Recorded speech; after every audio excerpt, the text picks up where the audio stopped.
ప్రభుత్వ ఆదేశాల మేరకు రైతులకు ఎలాంటి ఇబ్బందులు కలగకుండా చర్యలు తీసుకుంటున్నట్లు పౌర సరఫరాల శాఖ కమిషనర్ డిఎస్ చౌహాన్ తెలిపారు. క్వాలిటీ బియ్యాన్ని ప్రజలకు అందించడమే లక్ష్యంగా ముందుకు వెళ్తున్నామని అన్నారు. అధికారులందరూ క్షేత్రస్థాయిలో పర్యటిస్తూ రైతులకు భరోసా కల్పిస్తున్నట్టు చెప్పారు.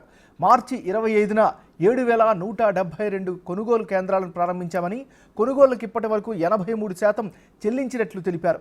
గత 10 ఏళ్లలో ఎన్నడూ లేని విధంగా కొనుగోలు చేసినట్లు చెప్పారు పౌర సరఫరాల శాఖ కమిషనర్ డిఎస్ చౌహాన్.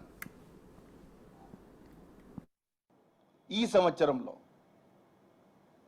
మిల్లర్స్ కానివ్వండి, స్టాఫ్ కానివ్వండి, హెడ్ ఆఫీస్కి కంట్రోల్, సర్ప్రైజ్ విజిట్స్. అంతకుముందు ఎప్పుడైనా కమిషనర్, ప్రిన్సిపల్ సెక్రటరీని చూసారా మీరు ఫీల్డ్లో ఎంత తిరుగుతూ? మార్నింగ్ 9కి స్టార్ట్ చేసి 9 నైట్ వరకు ఉంటాం, వాళ్ళతో తోడుగా ఉండాలనేది. కొందరికి అప్రిషియేషన్ ఇవ్వడం జరిగింది.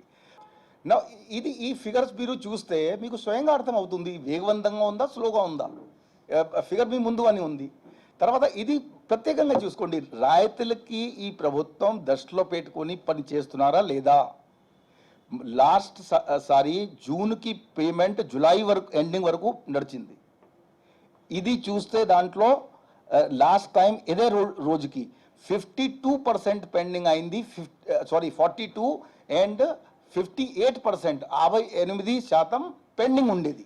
ఈసారి 3 రోజుల్లో పేమెంట్ కాకపోతే, యాక్చువల్గా 2 రోజే చెప్తున్నాము, హాలిడేస్ వచ్చిన అందు గురించి 83 రైతులకి పేమెంట్ అయిపోయింది. ఇది చూస్తే మనం ఎలా పనిచేస్తున్నాము మీకు అర్థమవుతుంది. అండ్ ఇవి అంతా స్టెప్స్ తీసుకోకపోతే 6,000 లోన్ తగ్గించగలమా? గత 10 సంవత్సరాల నుంచి ఎక్కించిన లోన్ ఒక 3 మంత్స్లో, అసలు నిజం చెప్పాలంటే కొందరు నమ్మలేకపోతున్నారు ఎలా చేశారని.